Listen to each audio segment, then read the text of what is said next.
Welcome back into First Draft, and it's great to be back after a one-show hiatus. I am Field Yates. I'll tell you where I was in just a moment, but he, of course, is Mel Kiper Jr. And Mel, I did get a couple of messages saying maybe Daniel should just take over that spot full-time, but I appreciate you allowing me back here on the good old First Draft. Yeah, Daniel did a phenomenal job. There's no doubt about it. It was so much fun answering questions, fielding questions, the Q&A. I love all that stuff, Field. But it's great to have you back safe and sound, back at the helm. And we got a lot to cover, a lot of ground to cover. Free agency has been starting fast and furious as usual. You were out in Eugene at Pro Day, so a lot to cover there. I have a mock draft coming out on Tuesday. I've been making calls, working on that, looking at tape. Got some highlighted guys that are a little under the radar. So we've got a ton of ground to cover today and not a lot of time to do it, Field. So let's get right into it, Mel. I will just quickly recap Oregon's Pro Day, which is where I was. It took place on Tuesday, so I traveled all day Monday to get there. For those that haven't lived in Connecticut before, I can confirm that it is very difficult to get anywhere in the country, especially when Eugene, Oregon is about as remote as Hartford, Connecticut often feels. So long day to get out there, but totally worth it, Mel. And I think my feeling on Pro Days probably aligns with yours. We're not going to look too deeply into how quarterbacks throw on the field. Generally speaking, we'd like it to look like it did during the college process, and it did for Bo Nix. No surprise. Very accurate, Mel. 77.45% completion percentage last year, highest in FBS history. Bo looked sharp on the field during the Pro Day. They charted him at 62 of 68 with 3 drops, so really 3 off-the-mark passes. That's what you expect from a guy with that kind of accuracy during his Oregon tenure. Looked sharp, throwing the football down the field as well. But I would say more than anything, Mel, what I took away from my time at Oregon Pro Day is how equipped people around the Oregon program feel that Bo Nix is to be the CEO of the franchise. Because as we all know, it's not just the quarterback on the field, it's the quarterback off the field, Mel. So while I had a sense of the football character going into the Pro Day, it became that much more clear how mature and how ready Bo is to shoulder the responsibility of being an NFL quarterback. Yeah, he went through a lot at Auburn. Obviously, his father, Patrick Nix, and you go to Auburn and not have it work out, and then go to Oregon and have it really come together with Dan Lanning out there and have 2 great years. The kid battled adversity, and certainly nothing in the NFL is going to, affect him mentally.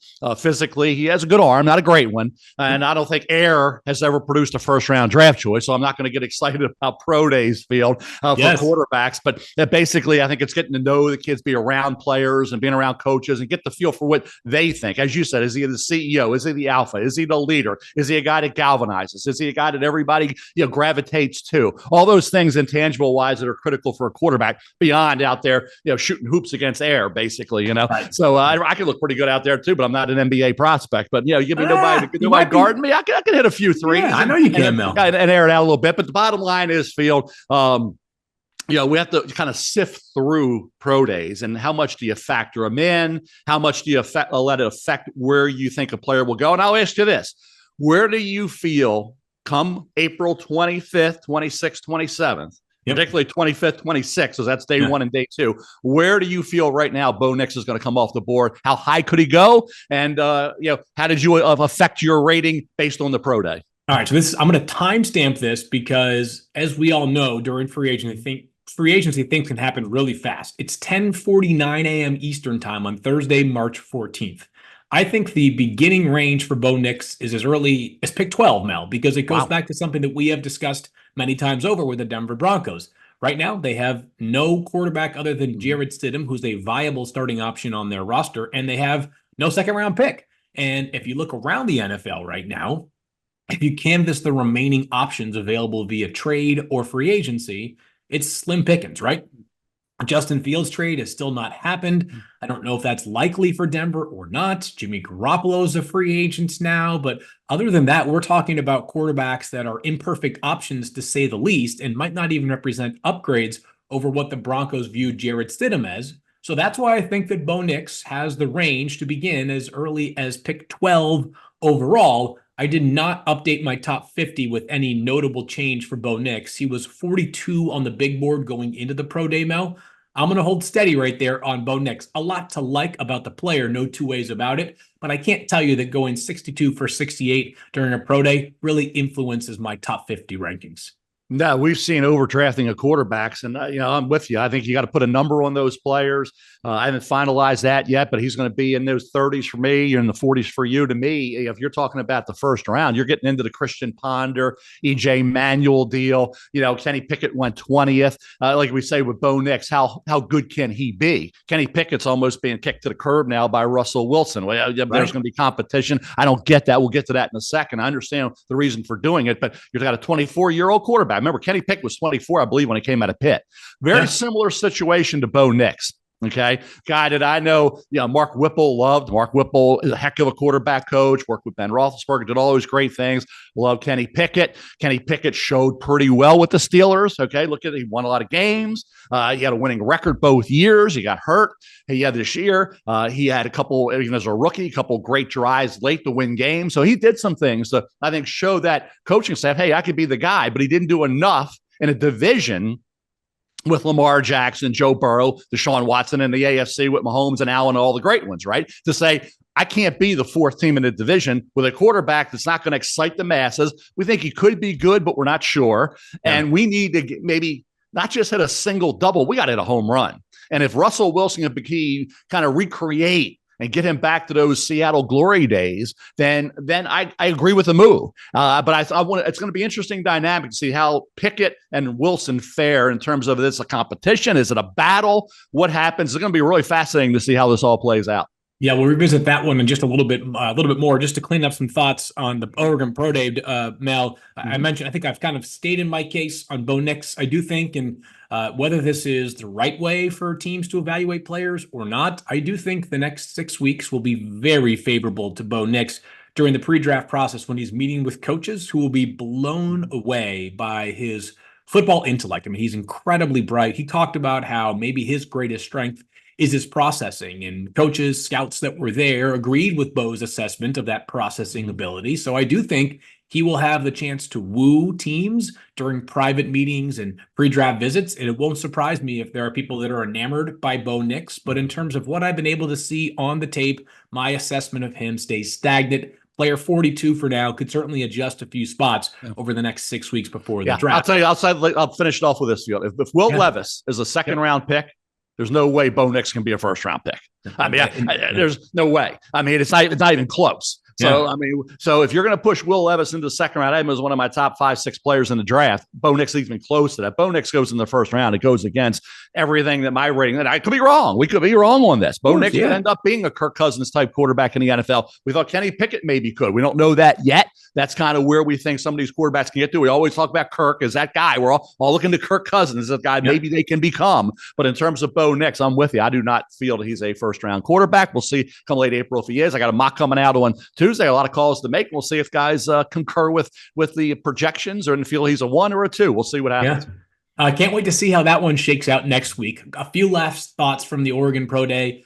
Troy Franklin, the wide receiver, very fast, ran a 4.47 at the combine. He did not run the 40 again at the Oregon Pro Day. He looks steadier, though, catching the football, Mel. We talked about how during the gauntlet drill last week when we were doing the show, kind of weaving a little bit. The goal of that gauntlet drill is to both catch every pass and stay on a straight line. Franklin, though, is a long, lanky wide receiver someone who's looking for speed is going to draft, I think, at some point in the first 2 rounds. And then a couple other thoughts for future years. Well, I guess one more for 2024. Jackson Powers Johnson is like a small Marriott, Mel. He is the center who, of course, could go in the first round. Incredibly large human. If you're looking, we see centers who get drafted early at 6'2.5", 300 pounds. I mean, he's 6'3.5", 330 plus pounds. Mel, he is a massive, massive man. And while it's too early to be thinking fully about 2025, Terrence Ferguson, the tight end from the Ducks, if he had declared this year, Mel,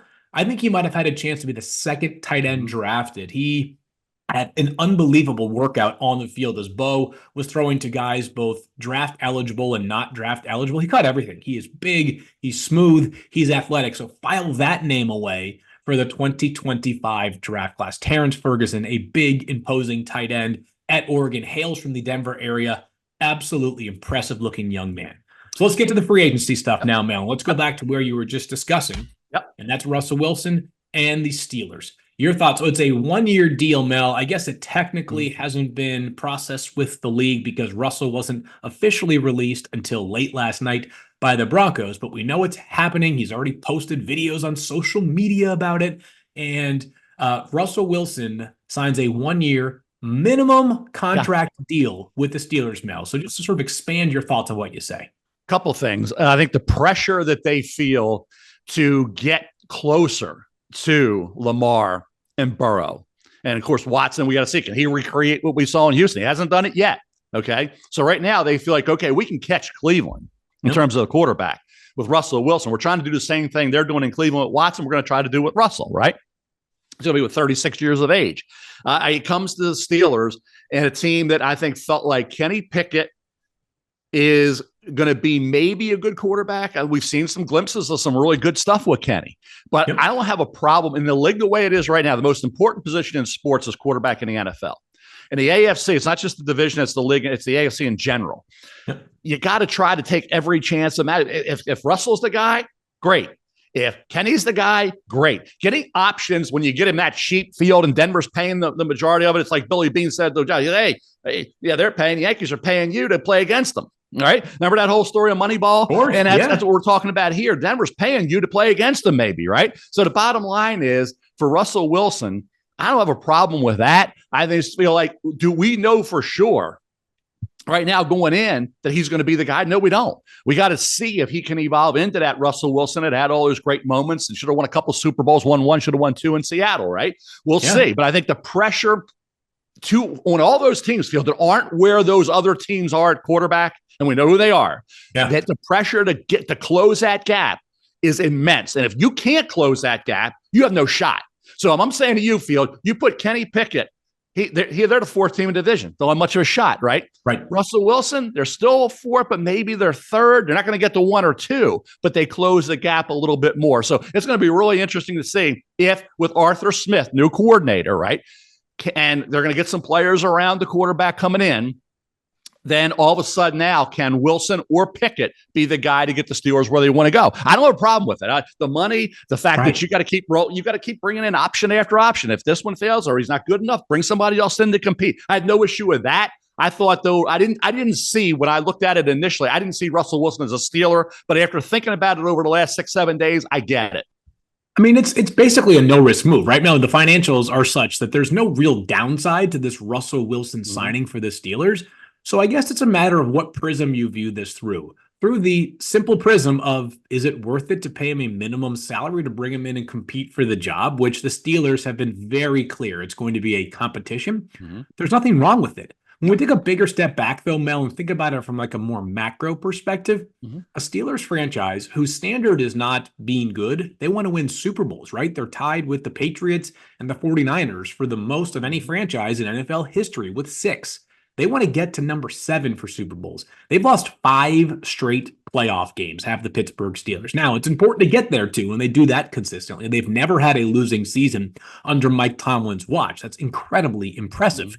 At the same time, though, Mel, I don't feel like this team, as presently constructed, and there are things that, of course, can change, but it would have to take a pretty significant upgrade at other spots on the roster for me to view this team with Russell Wilson as the starting quarterback as a legit Super Bowl contender. So my feelings are almost like shrug, right? Like no major downside to it, Mel, but I'm not sure there's a ton of upside to this move as well. And I think that, and it's probably hard to do when you have the 20th pick in the draft and it's not a deep free agency class of quarterbacks, it's hard to find a quarterback option the Steelers could have reasonably found that represented a true massive franchise-altering upgrade. So I'm not going to crush the Steelers for not finding that option. It's just that I do feel like a year from now, we could be having the same conversation surrounding the Steelers. They must find a quarterback who can take them from good to great because the standard in Pittsburgh is not good. The standard is to be great. I think this takes him out of the quarterback market, though, obviously at pick 20, something I thought was at least possible prior to signing Russell Wilson. Let's go to Kirk Cousins then, as Kirk Cousins, and this is a big one as it pertains to the draft, Mel, goes to the Atlanta Falcons. It's a 4-year deal for Cousins coming off of that Achilles tear. And the Falcons did as bad of a job as any franchise that I can find in hiding their intentions to sign a quarterback at some point this offseason. It turns out it was Kirk Cousins for that very lucrative 4-year deal. What are your thoughts on this move? And we can talk about it both from the Falcons and also the Vikings perspective. Yeah, I think it's where he seems like he's happy. So he's going to finish his career there. Obviously, at his age, you would expect that to happen. You know, Kirk's coming off the injury. Kirk's been kind of that plateau quarterback, but they have a lot of weapons. Yep. I don't get, and we'll get to it. I don't get the Justin Fields thing. I understand the money.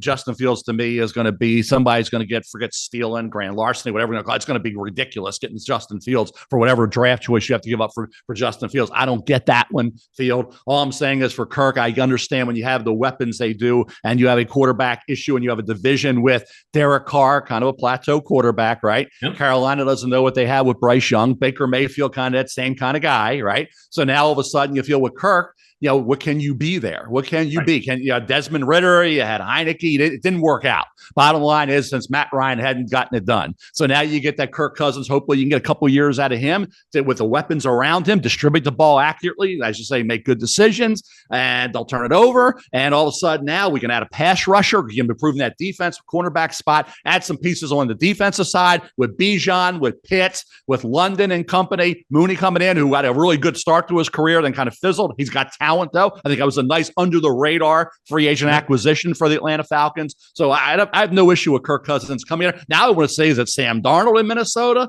Do they have an interest in drafting a quarterback? That you would think they would. Obviously, if I'm the Chicago Bears, I'm not trading Justin Fields to the Minnesota Vikings. Okay. So to me, what Minnesota does now with Sam Darnold there and having a division now with Goff, okay, and Caleb Williams, Fields, Caleb Williams more than likely there, Jordan Love emerging. What is Minnesota going to do? Because all of a sudden now they're the fourth team in the division, right? Mm-hmm. They're in the basement. You can't be there, Field. So I'm actually with how Minnesota attacks this whole thing, because where they're picking and where Denver's picking at what? Is it 11 and 12? 11 and 12. Yeah. Is JJ McCarthy going to be there? That's right. So Mel, I'll attack these thoughts backwards and start with the Vikings, because this team, who, if you look at everything but the quarterback, looks pretty good, right? I mean, Justin Jefferson, arguably the best receiver in the NFL, certainly on the short list. TJ Hawkinson, when healthy, is outstanding. He, of course, suffered a major knee injury late last season. They signed Aaron Jones to a 1-year deal.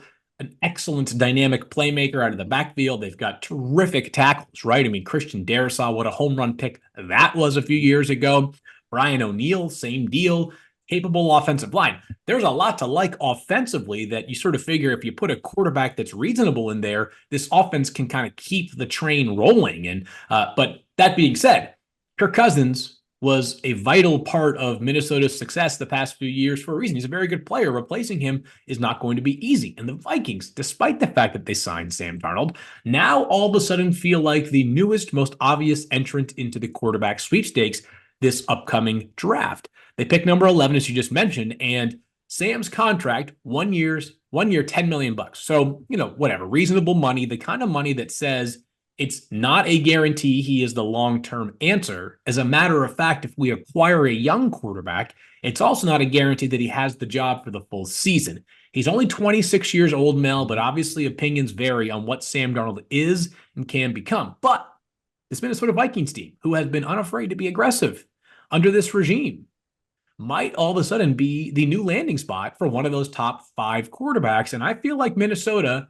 is amongst the teams to watch for the potential of a trade up, because as much as it may not agree with our big board, JJ McCarthy or Bo Nix going 11 and 12, Mel, you and I both know when there's a supply and demand issue, these quarterbacks tend to go early. So Minnesota could be a very interesting trade up team, Mel. I think if I'm the Arizona Cardinals at pick 4, I'm making calls right now. Minnesota, Denver, and anybody else, maybe the Raiders, even if they signed Gardner Minshew, Mel, and saying, just for reference, pick 4 is up for sale if you can present us with the right offer. Yeah. I look at it right now and say that would be because you have receivers galore. You can still get one if you move down. Now, you'll probably lose if you're Arizona. You move down to 11, you're losing Odunze and Neighbors and Marvin. So you're losing the top three. Now, there's a couple other guys, and we'll get to a couple other receivers in a minute that are really good. But do you want to lose out on Odunze and Neighbors? You're not going to get Marvin Harrison. So you've given up on Marvin, and you've dropped too far to even get Odunze or Neighbors. So I don't know if Arizona wants to do that. I think the Chargers needing an offensive tackle, could move down a little bit. Latham, Fuaga, and others. Guyton could be in the mix at that right tackle spot, which is what they need. So maybe the Chargers at 5 could be a team that doesn't really care too much about dropping into that 11 or 12 spot. Great spot. Yep, great call there as well. And then as for Kirk Cousins with the Falcons, Mel, you mentioned the Justin Fields part of it. It sounds like, as I've sort of dug a little bit deeper on this, the Falcons were looking for somebody who was more of a precision in rhythm passer, which is not the strength of Justin Fields' game relative to some of the stuff that he does well. If you think about this Zach Robinson, who's the new Falcons offensive coordinator offense, you think about some of the quarterbacks he's worked with in most recent years. That includes, of course, Matthew Stafford, and for a brief period at the end of 2022, Baker Mayfield, guys who are more sort of, and Stafford obviously at a different level. Like, Matthew Stafford is a take the football, see it, read it, see it, throw it, right? Like it all happens very smoothly and efficiently with Matthew Stafford under center, where with Justin, it's a more deliberate process because Justin has the ability to buy time in the pocket, and if nothing is there, turn a would-be sack into a 55-yard touchdown run as one of the greatest rushing quarterbacks in the history of the NFL. But Cousins makes everything easier for the Falcons, and it does not remind me of C.J. Stroud and Will Anderson last year in the sense that Kirk Cousins is much older, and C.J. Stroud obviously turned out to be one of the greatest, if not the greatest, rookie quarterbacks ever in terms of how he performed his first season. But it reminds me of what the Texans did last year at picks 2 and 3 in the sense that everybody was happy, right? The offense got their quarterback, the defense got their blue chip pass rusher. Now for the Falcons at pick 8, if they stay there, Mel, the offense is already happy. They've got their quarterback. You've got a first-year head coach in Raheem Morris, who, of course, is a defensive guy. The board is wide open now for them to attack an edge rusher at pick number 8, coming off of a season, Mel, in which no player on the Falcons had more than 6.5 sacks. And those two players, Bud Dupree and Calais Campbell, at the time of this conversation, are both free agents. Pick 8 could be the Dallas Turner, Leatu Latu, or Jared Verse landing spot. Yeah, I think Dallas Turner is the one we kind of always had to the Atlanta Falcons. Like if you want a cornerback like Quinion Mitchell from Toledo, we talk about him ascending and getting into that top 10, top 12 discussion. You have to see how certain guys, young guys, keep developing there with Atlanta coming off the edge. But in terms of Dallas Turner, to have the year he did and test the way he did, he's going to go high. He may even go a little higher than 8. It would not shock me, Field, if Dallas Turner went before the Atlanta Falcons pick. We're all talking about different players here and there that could go. Pass rushers, everybody needs. So even if you have one, you still need multiple guys coming off the edge, not just the one guy. And some of these teams don't even have one elite guy. So for me, Turner's going to go maybe a little bit higher than that. If he's there at 8, certainly Atlanta would have to take him the way it looks right now, based on, in free agency, where he's going to have things affect where teams need and create needs that aren't there right now. But for Dallas Turner, if he's there at 8, boy, I'll tell you, Atlanta would be pretty happy to see that happen. Yeah, right now there are some notable free agent pass rushers still available, including Jadeveon Clowney and DJ Wanham and also Chase Young. But Turner would give you the young ascending SEC Defensive Player of the Year from this past season, who absolutely crushed the combine as well, Mel, which not that you didn't see the athleticism on tape, you certainly did, but he reinforced just how special of an athlete he was during his time in Indianapolis. Crazy thing happened over the past few days, Mel. The running back market exploded. Remember a year ago at this time, the running backs, or maybe it was a little bit later than at this time last year, but at some point last offseason, NFL running backs got together and held a Zoom meeting because they were so dispirited by the way they felt like the position was being handled and treated. All these players getting below market deals in their minds. Let me read you just some of the running back deals, because there are others that either I didn't mention or have not yet been done yet. But in no particular order: Saquon Barkley to the Eagles, Derrick Henry to the Ravens, Aaron Jones to the Vikings, Josh Jacobs to the Packers, Tony Pollard to the Titans, Zach Moss to the Bengals, Joe Mixon traded to the Texans after they signed Zach Moss, Gus Edwards goes to the Chargers, DeAndre Swift goes to the Bears, Austin Eckler goes to the Commanders, Devin Singletary goes to the Giants. That's a lot right there, Mel. What are your thoughts on the league paying running backs this offseason, a year after they very much did not pay running backs for the most part? Tells you what I've always said: don't draft them.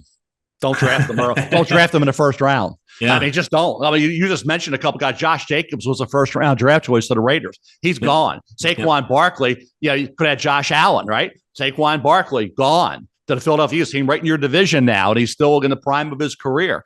To me, you look at these running backs, they say, okay, we got a proven entity. We can go get them. We can get them pretty cheap. We don't have to, it's not an unknown. That's why you look at the draft and you say, okay, this year, is there anybody going to go? And I said this a couple of weeks ago, I don't think there's a running back in the first 2 rounds.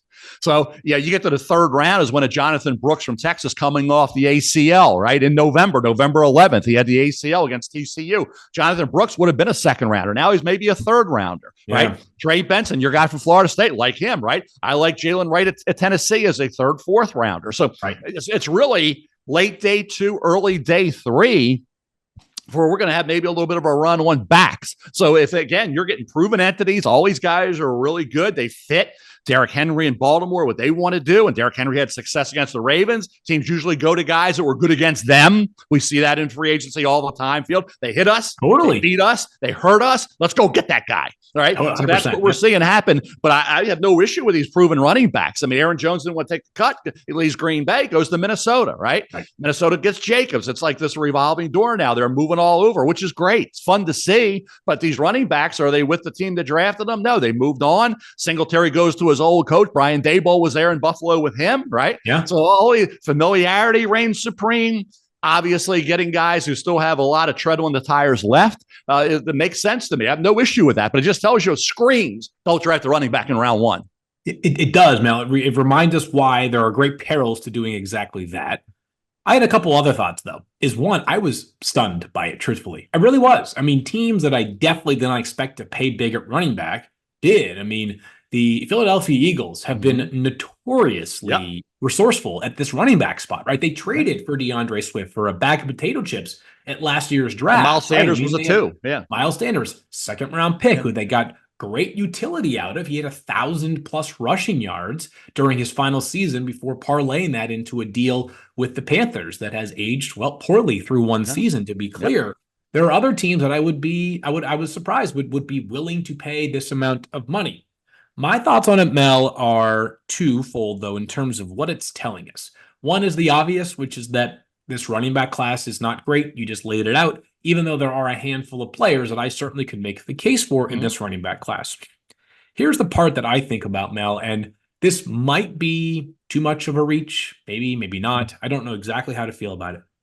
But I think coaches and GMs are more mindful right now of just how fast things can change for them in the NFL. Coaches and GMs are having the cord pulled on them faster than ever. And while it may not be great business to pay big money for running backs because those contracts eventually age quite poorly, Mel, the Eagles are a better team today than they were last week, right? They're a much better team, or I guess at least a potentially much better offense with Saquon Barkley than DeAndre Swift. Meanwhile, the Bears, better, more dynamic offense with DeAndre Swift than they would have been without DeAndre Swift. The Commanders, who might have a number 2 overall pick quarterback, better team now with Austin Eckler. The list goes on and on and on. I think that might be, at least in the back of these decision makers' minds, Mel, is that, like, yes, the 2nd, 3rd, 4th year might end up being, money not well spent. But I do think the possibility of getting that great utility, that great early return, is in the back of the minds of these decision makers. And they realize one bad season might be it for me, especially guys that have been there for multiple years and are not hot seats right now, Mel. But at least the idea of them needing to prove something this year is something that we have discussed. No question about it. Tennessee's been very active as well. Got Tony Pollard, right? Yeah. Got Ridley. They've done some things to help out Will Levis. The O-line's been addressed. So again, and it will be addressed, obviously, draft day, helping out. Obviously, point of emphasis for Brian Callahan is helping out their quarterback, Will Levis. So again, they had the money to do it. So some teams have the ability to delve into free agency. And when you have a 2nd round quarterback you hit on, it allows that to happen. Russell Wilson was a 3rd round quarterback in Seattle, allowed John Schneider to go out and do things, right? So when you get the quarterback that's not a 1st round quarterback, you're not paying the big money to that guy, it allows you an opportunity to build players and get players and acquire players around that quarterback to make him better.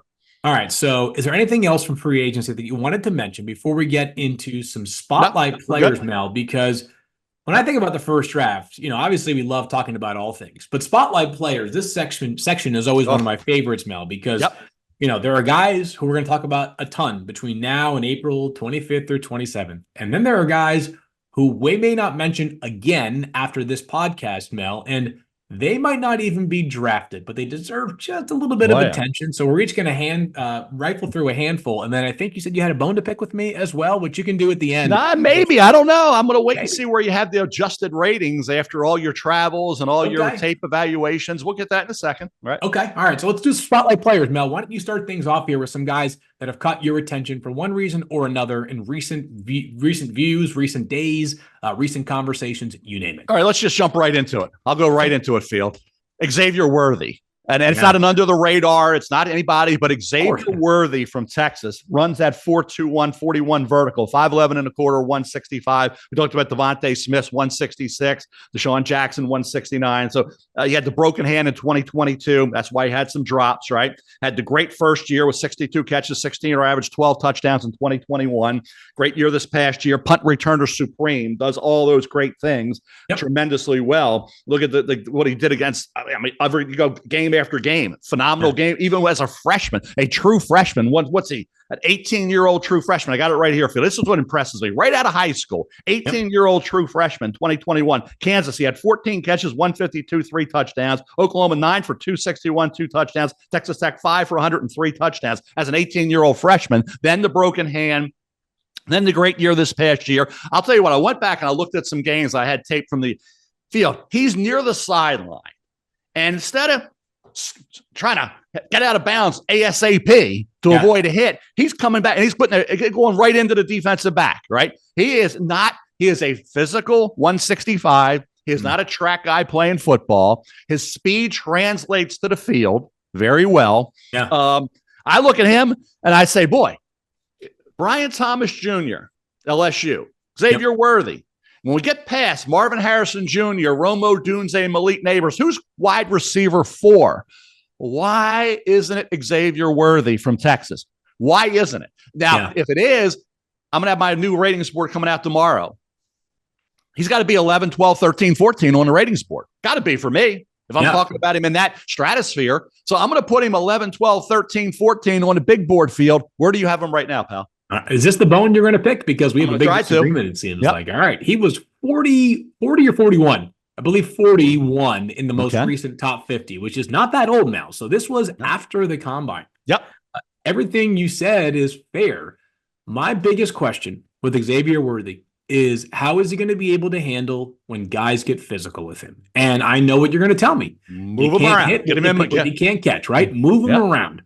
There are enough reps that I saw of Xavier Worthy being pressed where you have to say to yourself, all right, this is what a team that can afford to do so is going to try to do, right? I think about, and there are very few teams that can consistently do this, but the Chiefs with L'Jarius Sneed, who currently is their franchise tag player, said when they played the Dolphins, we're going to go get up in the face of Tyreek Hill and we're going to make life difficult for him at the snap because we know that even if we give him a big cushion, he's going to run right past us. He's that kind of fast, which was often the case, by the way, for Xavier Worthy.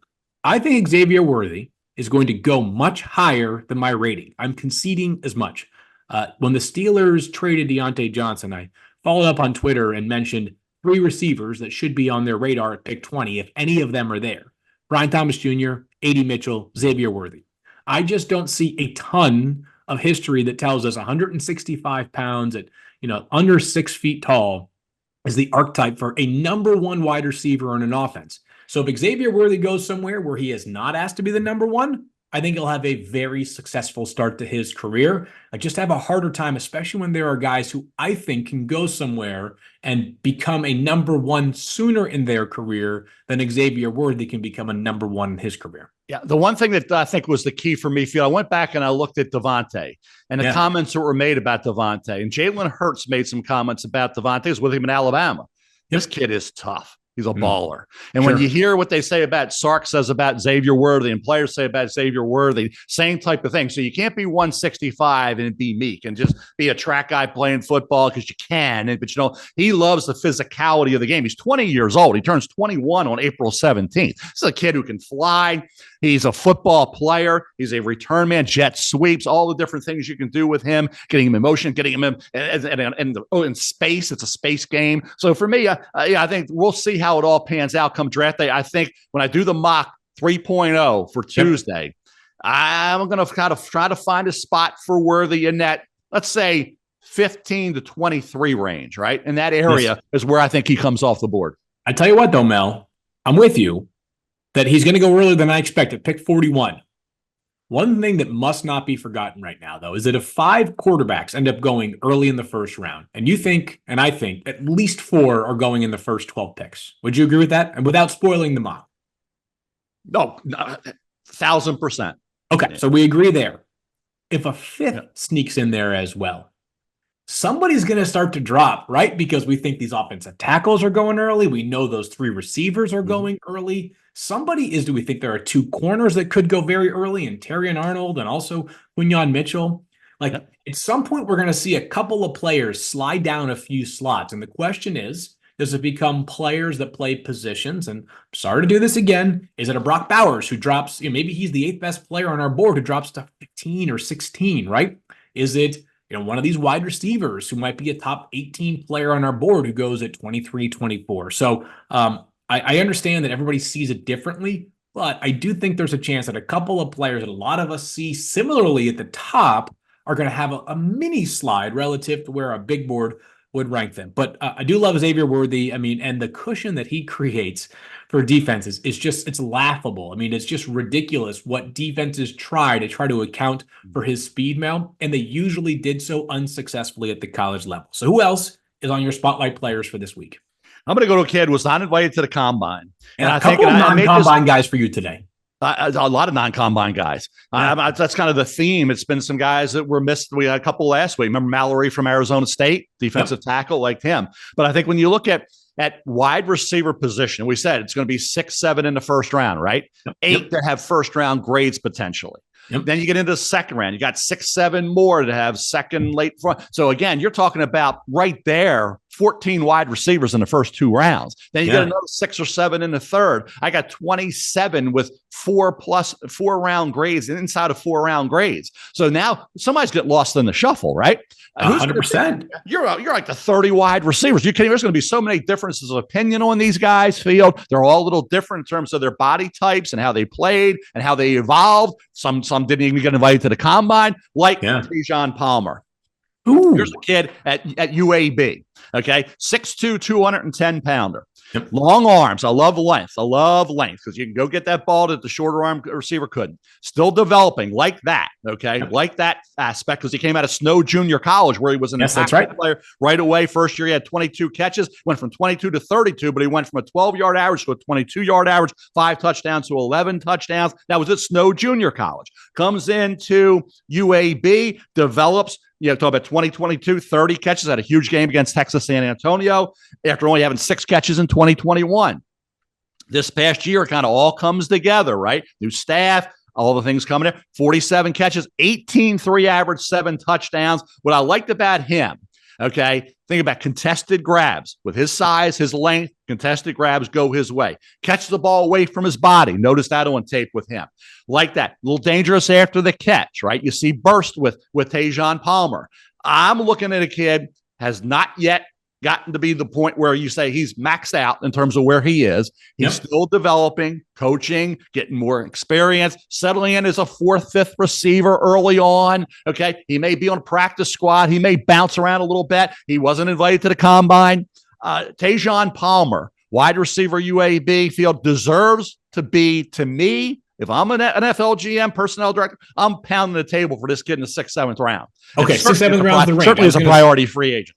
Okay, I was going to ask you whether you think he gets drafted. You answered that question. I would. Yeah. I would say, but it wasn't invited to the combine. It doesn't mean he won't get drafted. But I think Palmer's the one that gets lost in the shuffle a bit, that becomes a late round pick that people should have done I would say, do it. If you're anybody listening to that podcast in the NFL, and you guys listen, do a little more work on Tejan Palmer. Tejan Palmer, there you have it. Mel has given you homework for the next 6 weeks here. A couple more names, Mel. Let's rip. I think you actually have a handful of names left over. But I'll go with Faye. Hey, I like Troy. The same school. Troy. I like Troy to me with Kamani Vidal. Yeah. the running back. Yeah. Yeah, I like little fire plugs. He's 5'8", 213, ran 4.46, 37.5 vertical. Strong, compact, low base. That means he's tough to tackle, tough to corral. This kid had 1132 rushing yards in 2022, averaged 4.9 a carry. Jumped to 1661 with a 5.6 average. Has 24 touchdowns the last 2 years and 92, count them, Field, 92 career receptions out of the backfield. Wow.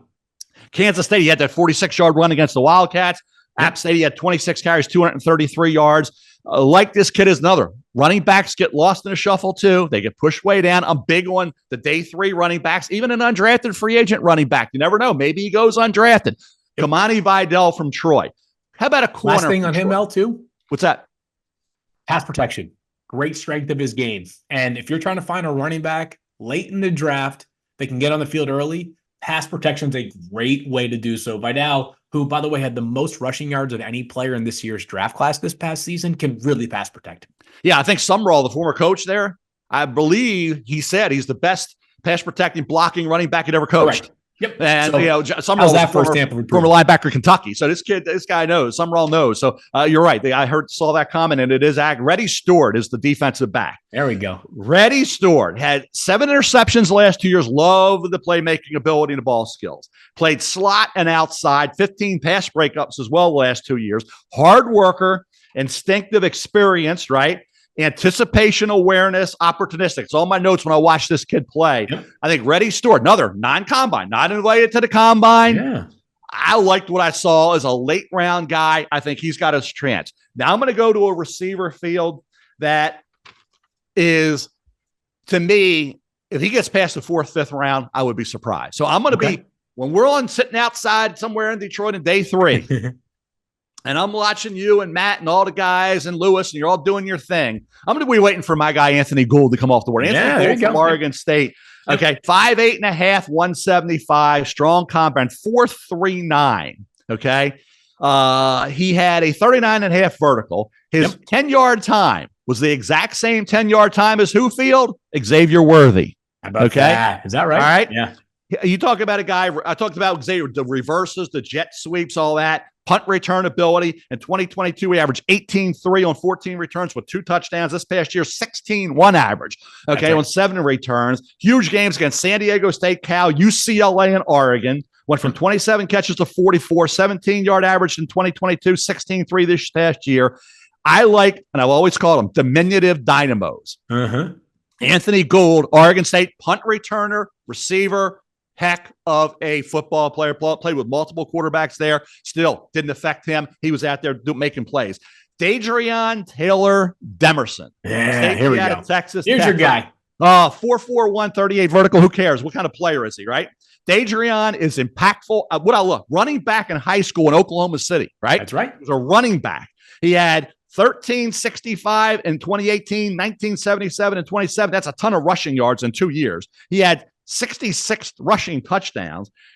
Somehow, some way, he's not recruited by any of the powers. He was recruited and went to Texas Tech. He was recruited by, and this tells you how smart he is. He's a well-spoken kid. He'll be coming in. He adjusted from running back to the safety spot right away at Texas Tech. Smart kid. Recruited by Air Force and Army. Huh. Think about that. Recruited by Air Force and goes to Texas Tech. Running back, turn safety. Okay, look at the development of this kid over the years. Over the last 3 years, he had 62, 72, 73 tackles. This past year against Oregon, 12 total tackles, 11 solos, 9 against Kansas State, 2 picks against TCU. My notes on him, that's 10 interceptions the last 3 years, right? Okay, at Texas Tech, 7 tackles for loss the last 2 years, 23 pass breakups the last 3 years. Ball skills, excellent. Speed to the football. Translated from that to that 4.41, we saw that translate to the field. Around the action all the time. Yep. Throws his body around, and he lays some big hits out there, which, don't always do because it results in some penalties. I like the fact. Smart, running back turned safety, great workout, great year, does all the things you want.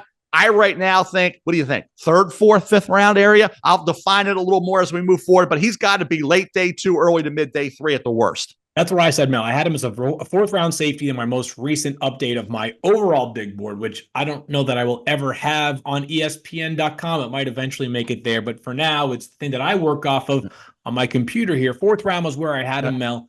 But just a reminder, by the way, the feedback I always remind myself of this, and I always get this feedback when talking to people around the league about various players, is that Field, hey, after like the first, maybe 2 rounds, it's all so Yeah. subjective, right? So like Yeah. there might be teams that have a 3rd round grade on him. There might be teams that have a 5th round grade on him. I have a safety I'll talk about in a moment that I could see being in a variety of different spots and team size, but I happen to think very highly of as a I player got one more, myself. Field, before I let you, No, I I'm forgot not one ready yet. guy. You got one more. One more, Xavier Weaver, another wide receiver Yeah. out of Colorado. Okay. Yep. Comes to Colorado from where? South Florida, where he Right. put up Yeah. really good numbers at South Florida. Love what he did. When I watched this kid, you talk about a guy, productive player, week in and week out. Was 180, 170 on 180 in that area. He was 169 at the combine. He's put a little weight on. You talked about that, but I love. How about Xavier's? Xavier Worthy, Xavier Leggett, Xavier Weaver. Got Xavier's are wild this year, right? Okay, but this kid, I thought Florida game in 2022, he had 8 catches. Florida game in 2021, 2 for 68. That when he was with South Florida. So he did it against the Gators when he was with South Florida. Did it this past year with 53 catches, 6 touchdowns, 14-yard average. Excuse me, 68 catches, 6 touchdowns, with a 14-yard average. Had a huge game against Nebraska. Had a huge game against Oregon, TCU, doesn't matter, Stanford. The production was there. I'd like to add a little weight, a little stronger, but he's got ability after the catch, adjusted the poorly thrown balls, which weren't many from Shedeur, but when it was balls that where he had to adjust to, he did it. Shedeur knew he had a guy he could throw the ball to, and he never let Shedeur Sanders down, who, by the way, could be the 1st or 2nd pick overall. Shedeur Sanders in the 2025 draft. Xavier Weaver, Colorado. If he gets into the 5th round, 6th round area, mark him downfield. He will be a guy, contributes as that 3rd, 4th, 5th receiver in the National Football League. This wide receiver class is so insanely deep. All right, so when we say spotlight players, Mel, there's nothing that is definitive in terms of where they have to be expected to be drafted. So you had a couple of guys that were further down the totem pole. I had a little bit of a mix, but guys that I think are more likely to hear their names called, if at least as far as my board is, if my board is correct, in the first 4 rounds. So 4 guys all expected to go in the first 4 rounds of players that I feel like for one reason or another need to be readdressed here. And we've talked about Peyton Wilson on this here show before, Mel, the linebacker from NC State. But I've thought about it, and you can't do this. It's unfair to the process to just take the medicals out of the equation. But I've thought about this as I have continued to redo my stacks at various positions. If we took the medical part out of the equation for linebackers, the best tape from this past year is Peyton Wilson, and I think it's no debate here, Mel. I know that Edgerrin Cooper is probably going to be the first linebacker taken, but Peyton Wilson's tape is absolutely incredible from not just this past season, but really his entire NC State career. A little bit older of a prospect. He'll be a 24-year-old rookie and obviously has that deep medical history that needs to be carefully vetted and might result in him going a little bit later than his tape would show. But Mel, he ran a 4.43 at the combine. I like when the tape matches the speed number, or I guess maybe more appropriately, when the speed number matches the tape. This kid flies around. He is an inside linebacker who can also rush off the edge. Yes, he if can. you go back and look at his sacks only from the past 2 years, Mel, each one of them is more impressive than the last one. He is an absolutely incredible athlete out there, has off-the-charts football character. I get it. The injuries are concerning. But can you tell me there is a player with better tape in your mind at the linebacker spot than Peyton Wilson from this past year? 11 showed up everywhere. Any game, it was he was making a play. And you said versatility, can play a variety of roles in your defense. Super smart, super instinctive awareness. I mean, he just has that ability. He sees it before everybody else does, and that's the bottom line with Peyton Wilson. Can he stay healthy? Hopefully, he can. And sometimes, Field, and I've seen it over 46 years. Guys are injured in college, don't get injured in the NFL. Guys that had no injuries in college, come into the NFL, and boom, here they are, out, right? Football is a game of that, unfortunately. Injuries happen. Peyton Wilson has to prove he can stay healthy. I wish his arm length was a little bit. I'm big in arm length. Shorter arms than you prefer. But I'm thinking somebody, what do you think, 2nd, 3rd round? He's not getting out of the 3rd round. He can't get out of the 3rd round. My guess is, and I could be so wrong here, my guess is he's a 3rd round pick with high 2nd round tape is how I would describe it, right? Like top 40-ish prospect if you throw the medicals out of the door, which you can't do, which might result in him going at the top of the 3rd round as opposed to maybe earlier in the 2nd round. Next one, and this might be a first here in the history of First Draft, which goes way prior to my time on the show here, Mel. Somebody besides you pounding the table for a Maryland kid, but safety Bo Bray needs to be discussed more here, Mel. I know the safety class is not regarded as a particularly great one, But every time I watch Bo Brady, I get a little bit more excited about him, Mel, and there are a couple of reasons why. Very forceful player. He's a great tackler. He is unafraid of, coming down in the box, making plays behind the line of scrimmage. That shows up in the running game, Mel. But what also shows up, and this might be the most important part because it's hard to find safeties that can do this, he's got legitimate man-to-man coverage skills. I went back and watched, and I try to watch as many games of every player as possible. But you also try to find yourself watching the best competition games on any of these guys, right? It's very useful to go back and watch guys that played, if you're a defensive player, against the likes of Washington from this past year, anybody that had an awesome offense. I went back and watched Ohio State and Michigan. Marvin Harrison Jr., maybe the best non-quarterback or the highest drafted non-quarterback in this year's class. Bo Brady covered him man-to-man, and Maryland trusted him enough to do that. Michigan, who we know has an incredibly talented roster, but perhaps the best player on that team in terms of where he'll end up being drafted, not named J.J. McCarthy, is going back to Michigan next year. It's Colston Loveland, right? Tight end, who could be, maybe next year's Brock Bowers. Bo Brady covered him as well. I think this kid has the goods to start as a third safety and maybe end up becoming a starter and being a third or fourth round pick. What do you think? I always have to catch myself and not overrating Maryland players. I'm watching, I see them. I know overrate them now. Yeah, and you're not, Field. You're really not. Bo Brady's a good football player, but there are a lot of safeties that have a similar grade. And it's tough to, Bullock at USC. Is he a corner? Is he a safety? I'll go on and try to I think it's the toughest spot along with off-ball linebackers to try to really rate and rank them because there's so many guys that are similar. Some are different, but they have, it's what you're looking for. Some guys are more productive. Some guys have more length and speed. So you're trying to balance out production with talent. It's the NFL. It's not college. So you need that ability. I think off-ball linebacker and safety are the toughest to really, from that 5 to 10, 12 range to really rate them and rank them properly. Braid to me, and I mentioned Adrian Taylor Demerson from Texas Tech. He's in that grouping. We can go. That's a listen. I mentioned Bullock. You can put him at corner. You can put him at safety. Bishop at Utah is in that mix. I'm higher. We're all higher on some safeties than others are. I think there's going to be a lot of mixed opinion on the safeties, but Braid to me is a guy that probably figures in that fourth round discussion, early day 3. If he goes a little higher than that, it would be a stretch for me. But I'm thinking when we're sitting there on early day 3, he'll be one of those names. I think Field Yates might say my top 5 best available for day 3. Bo Braid may be in that discussion. I'll take that if that is the case. I do think, though, that the earliest point for a safety to go off the board in this year's draft is probably late, maybe second half of round 2, Mel. Mm-hmm. We'll have that run, whether it's Jaden Hicks, whether it's Tyler Nubin, who, by the way, has his pro day today over at Minnesota. We have not yet found out his 40 time he did not run at the combine, but obviously a player that could be the first safety taken. Cole Bishop from Utah, who is just flying up boards right now after that 4.41 at the combine. And then also Cam Kinchins, who should not be overlooked. I mean, excellent player during his time at Miami, had 11 interceptions over the past 2 years, Mel, but ran a 4.60 or was it a 4.65 at the combine?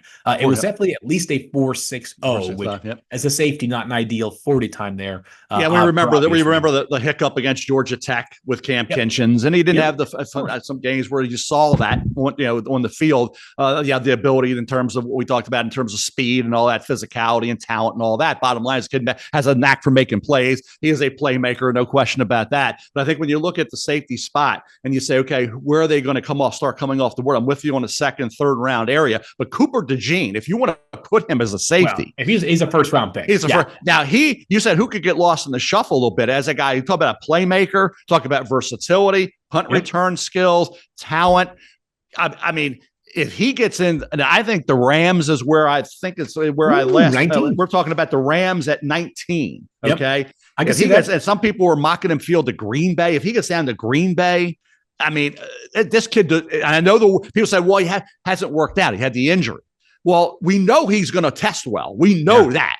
The kid's an athlete. He can run. Why do we need him to work out? He's not healthy. He got hurt. He's coming back from the injury. He's going to be fine. Okay. He's going to be fine. Okay. Cooper DeJean, I don't get why we need that and why we have to define it by that. You know what you saw. You know what kind of athlete he is. You know what the numbers were before the injury. Bottom line is he should by rights, Field, Cooper DeJean should be a top 15 pick guaranteed, but he may not be. Who knows?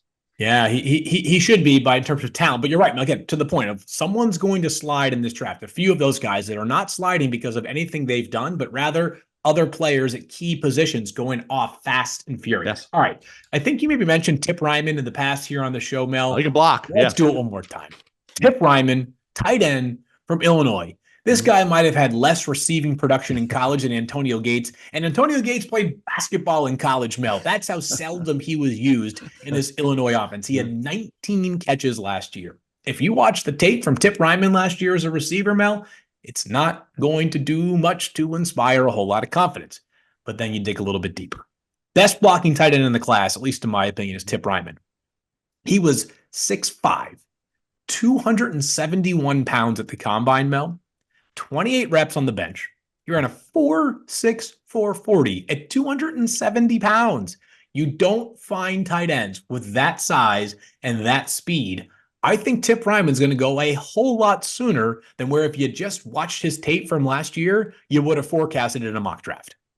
Yeah, the role he will have as a guy can be an extension of that offensive line field. And they're hard to find these days because all the tight ends, H-backs, are moving them around. They're doing all these different things with them. They're a wide receiver slot. They're doing all these crazy things, and they're not a defined old school inline blocking tight end. They're not that kind of guy. So I'm with you on Ryman. I'd say, what would you guess, Field, if you had to say a round? Would you say fourth fifth round? Was my guess on Tip. I would say fifth. You're saying fourth. So yeah, day three. But I'd say as a blocking tight end, you could certainly make. If we're in 1985 Field, he's probably a second rounder. That's right, Mel. Yeah, and by the way, this might be so he could go higher or lower than my forecast of the fourth round. Obviously, it might be that a team just says like, we have a specific type of tight end that we need, and we're afraid that he's the only one available in this draft class because there aren't really many others, if any others, that have that same archetype that he brings to the table. So fourth round seems like a reasonable spot for me, especially after an awesome pre-draft process. And he's an incredible kid as well. You're going to get all kinds of character boost for Tip Ryman.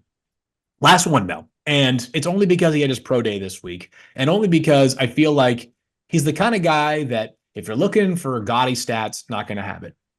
Doesn't have the flash to his game that some of the other pass rushers do.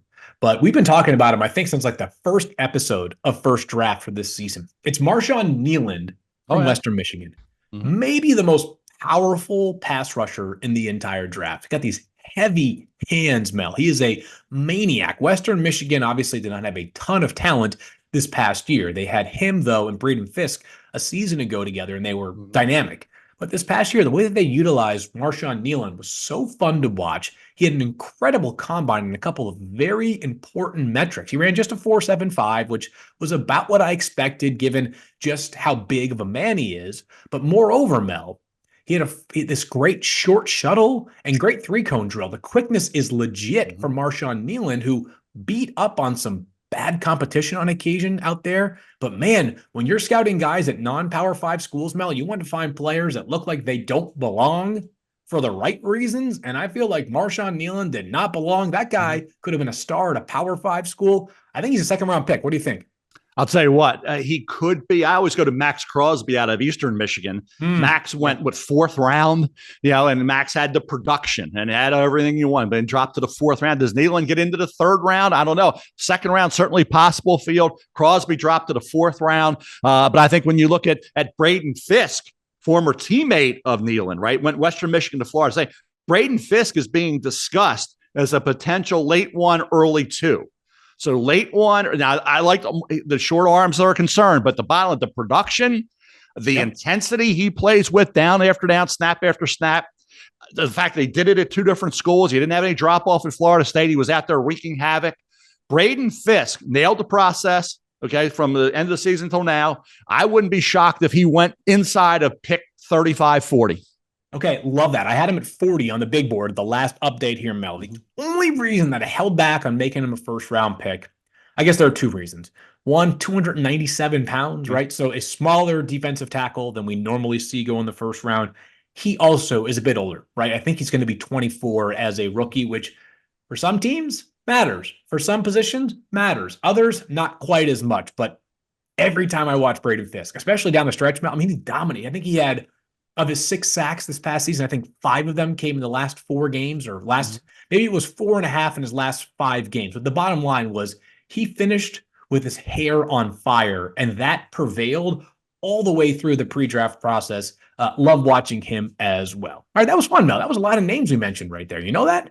We got a lot more to go, Phil. We got to probably figure we 2 a week. What do we have, about 12 of these left? Yeah. How long is the little draft? About 6 weeks till the draft? 6 weeks from right now, the NFL draft will be underway. We cannot wait for that already. And Mel, you have a mock draft coming out Monday, you said. I'm waiting for your 2.0, Field. When the heck is it? Well, my 2.0 has been bypassed by mock 1.5. Is a mini mock draft is available right now on the website. So what Dane and Ben, who are the two great editors who run point on all of our draft coverage for ESPN.com, said, hey, can we do a reaction to whatever happens in the first 3 days of free agency? So 15 picks are available now on the web. We're going to discuss that on Monday, and then your mock 2.0 drops on Tuesday. I will not be looking at your mini mock because I don't want to get swayed by your intel. I know your intel. You're at these pro days. You're making your calls. You're at the Senior Bowl, the Combine. You got a million contacts in the NFL giving you all this inside information.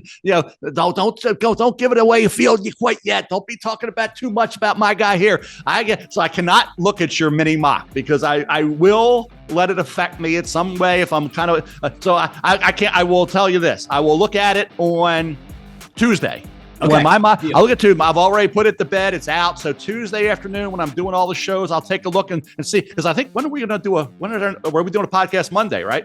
Monday, and then we're doing the Tuesday TV special. So we got all kinds of stuff. All right, so Tuesday and Thursday. That following Thursday is when I'll go through and we'll talk about the differences you had in your mini mock to my mock 3.0. Love it, Mel. We can't wait already. But in the meantime, go find all of the great free agent reaction content now available on ESPN.com. First Draft is back here on Monday. Mel, you are the best. 6 weeks until April 25th, day one of the NFL Draft. The clock is ticking. We cannot wait for what is ahead. Talk to you on Monday. Got it, buddy.